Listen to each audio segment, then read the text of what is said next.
Imagine you could get a light that worked as a perfect soft key. Was thin enough to fit in small spaces like the briefcase scene in Pulp Fiction. And light enough that you can actually tape it to the ceiling. We've got this versatile flex light from Falcon Eyes and we've been using it a bunch, and it's actually turned into one of our favourite lights. And today we're going to show you all of the creative possibilities that you can use this light to help you make your film look wicked.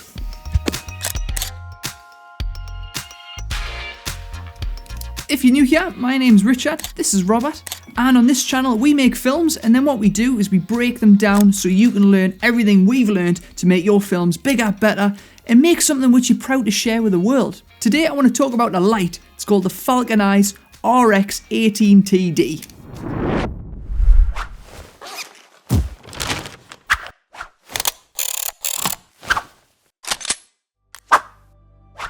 The Falcon Eyes RX-18TD gives you 4 different types of light sources.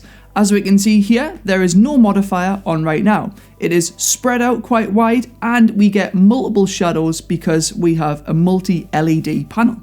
The dome modifier further spreads and softens the light, giving you an effect similar to a China lantern. The frame and diffusion panel give you a softbox, which is similar to the China lantern, but the frame closes in and narrows that light. The grid attachment further narrows the light by creating hundreds of tiny little flags that cut the light and make sure that it goes forward and not spread out all over the place. This is our preferred method. One of the main selling points to this light is that it's so thin and you can actually roll it up in half like this and it actually still works. So what we're going to try and do is stick it in some small spaces. We're going to try and create a shot which is similar to the one in Pulp Fiction with the briefcase and the nice bright shining light. That's why we've got our suitcase here. But what we want to do is actually walk into the room, place the suitcase down and then open the suitcase to provide this magical, wonderful light. So with Pulp Fiction, as they're going throughout the film, everyone's after this briefcase, which has just got this golden light inside. Spoiler alert, it's just a light bulb inside the box. What's inside of the case doesn't matter. It's called a MacGuffin, which is a device in a film which just helps the plot move along. To power the light inside of the briefcase, what we've done is got a V-lock battery and attached it to the back of the power unit. If you need something that is a little bit more permanent, this actually plugs into the wall as well. Once we set up the shot and put the light in the briefcase, we realised that we wanted something which had a warmer light. At the minute it's set at 5600 Kelvin, so we changed it all the way to 3000 Kelvin and then set our camera's white balance to daylight, so we've got a nice warm light. So now we've figured out the lighting for this. We've got the camera set up on a Zhiyun crane and we've got a little monitor on the side. We want to get this in a wanna, so we've put it on the crane and we're going to try and get a cool orbit shot and then land into our final medium close-up on our subject. Scene 1 banana, take 3.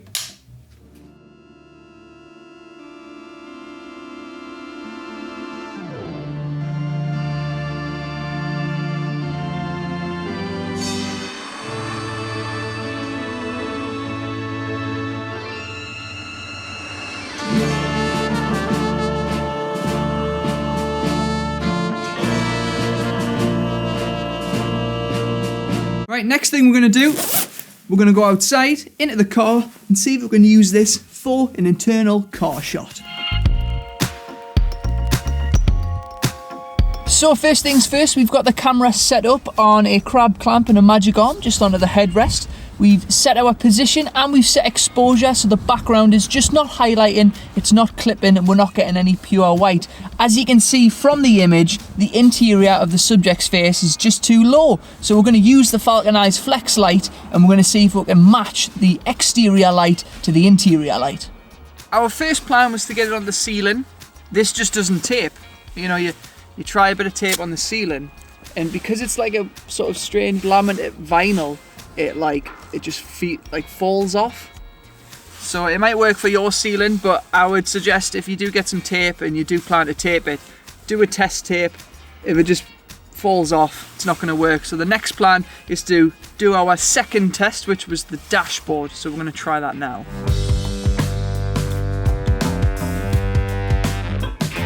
So one of the reasons these Rolleiflex lights are so thin and light is because the actual control unit, which you would usually have on the back of the system, is completely separate. So you can obviously change how bright it is, and you can change the color temperature separate from the actual panel itself. I will tell you something that sucks about it being separate though, is the fact that this wire is not long enough. So Falcon Eyes isn't the only manufacturer that does this. Imagine you've got this hoisted on the ceiling. Where are you gonna put this? You can't really mount it because all they give you is this hook thing. Thankfully, you can buy an extension lead so you can break the cable and you can put something in. We've done this before, but manufacturers, you need to give us longer leads. Us filmmakers need leads. So now that we've set it up, we have realized that because it's 360 degrees of light, we do have quite a bit of reflection coming on. Now obviously we're going to shoot something with driving, so we want to reduce as much of reflection as possible. So we've got some black wrap and we're going to insert it over the light so Rob can actually see when he's driving his car and the light's on the dashboard.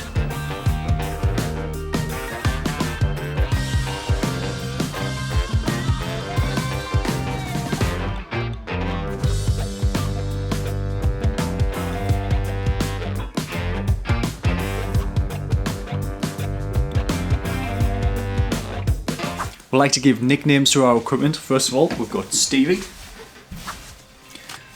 Then we've got Trevor. And the newest addition is Leila, which is for the Insta360 camera. That name was suggested by one of our subscribers, Christian Foreman. Thanks very much for that. So let us know what you think we should call the Flex light. We've come up with Flex Armstrong and Mr. Fantastic. So let us know in the comments below, and the one with the most thumbs up, well, that's what we'll call it. Roll in. Scene 2-8, take 2. Action. Interior warehouse night. This is the setting for our location for our next short film. And it just so happens that we're actually shooting it in our studio and we're dressing it up to look like a warehouse with some cardboard boxes in the background. Throughout the film, we've got loads of RGB lights that flash different colours. We've got a police car effect, a lightning mode. Basically, we're going to use every single RGB light we've got to make it look as crazy as we can.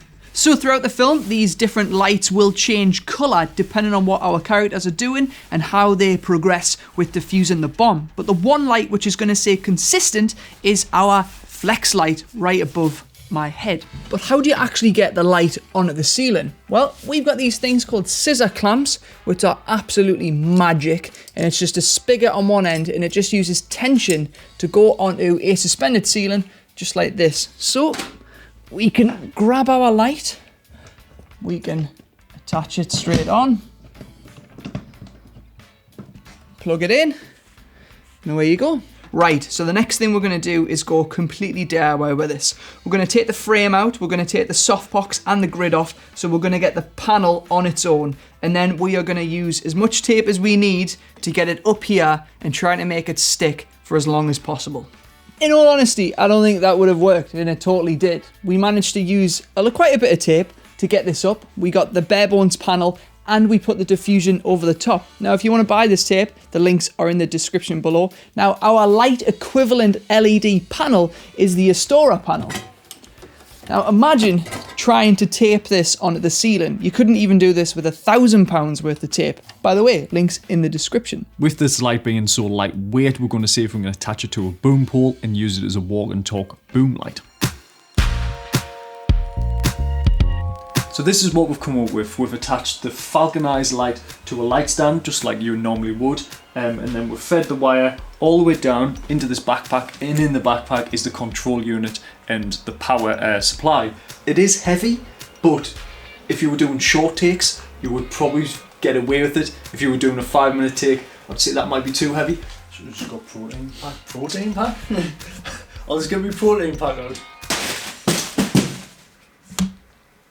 I've been trying to get the shot and I've been trying to look cool like a Ghostbuster, but you know what? There you go. Imagine if that was a normal standard panel. That was smashed into a million pieces, and you know what? Look, still working. Let's just give up.